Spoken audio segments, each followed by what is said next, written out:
అనేక పోరాట ఫలితమే అంతర్జాతీయ మహిళా దినోత్సవ వేడుకలు జరుపుకుంటామని రాష్ట్ర పంచాయతీరాజ్ శాఖ మంత్రి సీతక్క తెలిపారు.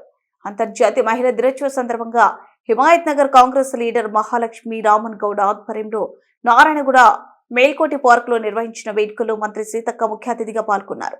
ఈ దినోత్సవం జరుపుకుంటున్నాం అంటే ఎంతో మంది మహిళలు ప్రాణ త్యాగాలు చేశారని, 1908లో తమ హక్కుల కోసం పోరాటాలు చేశారని, వాటి ఫలితమే ఈ అంతర్జాతీయ మహిళా దినోత్సవం అన్నారు. అందుకే పోరాట పటిమను గుర్తించి రాష్ట్ర ప్రభుత్వం తరపున మహిళా శిశు సంక్షేమ శాఖ 2 నూతన కార్యక్రమాలను ప్రారంభించినట్లు సీతక్క తెలిపారు. Working women's hostels online portal, bus station రద్దీ ప్రాంతాల్లో చంటి పిల్లల తల్లులు సౌకర్యార్థం పాలిచ్చే గదులను ఏర్పాటు చేసినట్లు తెలిపారు.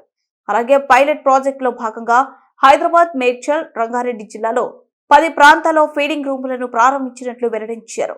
వర్కింగ్ ఉమెన్ హాస్టల్ కోసం ఆన్లైన్ పోర్టల్ను వైద్య ఆరోగ్య శాఖ, సేఫ్ సంయుక్తంగా ఎస్హెచ్జి మహిళలకు ఆరోగ్య పరీక్షలు నిర్వహించి హెల్త్ ప్రొఫైల్స్ సిద్ధం చేసే ప్రాజెక్టులను ప్రారంభించనున్నట్లు తెలిపారు. ఈ పథకాలను ప్రతి ఒక్క మహిళ సద్వినియోగం చేసుకోవాలని కోరారు. ఈ సందర్భంగా వివిధ రంగాల్లో రాణిస్తున్న మహిళలను మంత్రి ఘనంగా సన్మానించారు.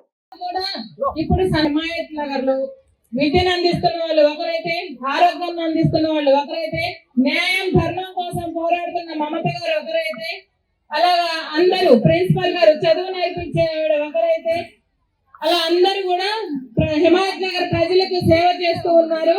వాళ్ళందరినీ సన్మానించుకోవడం మనకి చాలా అభినందదాయకం, ఆనందదాయకం.